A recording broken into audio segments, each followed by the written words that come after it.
శిథిలాల తొలగింపు ప్రక్రియ కొనసాగుతుంది. ఈ శిథిలాల మధ్యలో ఒక బాడీ అయితే కనిపిస్తుంది. అతను మృతి చెందినట్లు కూడా తెలుస్తుంది. ఎందుకంటే పూర్తిగా శిథిలాల కింద పూర్తిగా పడిపోయాడు కాబట్టి, అతను కనీసం కదలేని స్థితిలో ఉన్నాడు కాబట్టి దాదాపు మృతి చెందినట్లు కూడా నిర్ధారించుకోవాల్సి వస్తుంది.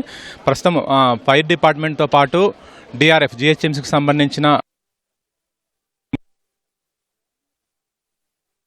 గజాల స్థలంలో ఉన్న దాదాపు 7 అంతస్తులు అంటున్నారు. 7 అంతస్తుల ఈ బిల్డింగ్ కూడా ఒక్కసారిగా కూలిపోయి పక్కనున్న భవనం పైన పడింది. పక్కనున్న భవనం పైన పడడంతో భవనం పక్కన అంటే రెగ్యులర్ గా ఉన్న అపార్ట్మెంట్ పైన పడింది. పక్కనున్న భవనం పైన పడడంతో భవనం పక్కన అంటే రెగ్యులర్ గా ఉన్న అపార్ట్మెంట్ భవనం పైన కూడా పూర్తిగా అటు బయట సైడ్ వచ్చే అవి కూడా మొత్తం కూడా కూలిపోయాయి.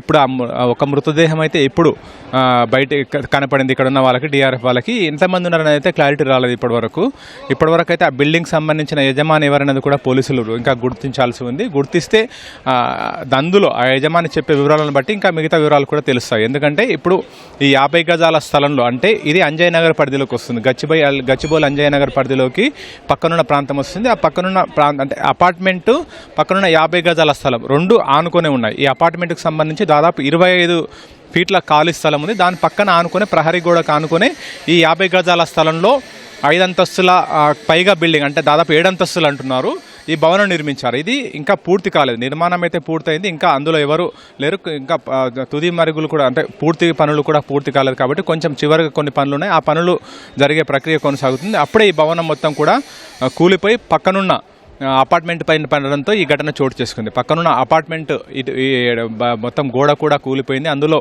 2 వృద్ధులకు కూడా గాయాలయ్యాయి. 2 వృద్ధులను కూడా అంబులెన్స్లో ఆసుపత్రికి తరలించారు. ప్రస్తుతం అయితే వాళ్ళకి ఒక అతనికి వృద్ధుడికి అయితే తలకు గాయమైంది. ఆయన మాజీ ఆర్మీకి సంబంధించిన వ్యక్తి అని చెప్పి కూడా ప్రస్తుతం అపార్ట్మెంట్ వాసులు చెప్తున్నారు. ఆయన భార్యకు కూడా గాయాలయ్యాయి. వాళ్ళిద్దరిని కూడా అపార్ట్మెంట్కి తరలించారు. తలకు గాయాలైనట్టు కూడా చెప్తున్నారు. ప్రస్తుతం వాళ్ళ ఆసుపత్రిలో చికిత్స పొందుతున్నారు. ఇక్కడ ఈ భారీ అపార్ట్మెంట్ పక్కనున్న 5 అంతస్తుల భవనానికి సంబంధించి 5 అంతస్తులు 6 అంతస్తుల వరకు ఉండొచ్చని చెప్తున్నారు. ప్రస్తుతం అయితే అది మొత్తం కూడా కూలిపోవడంతో అందులో ఒక వ్యక్తి అయితే మృతి చెందారు.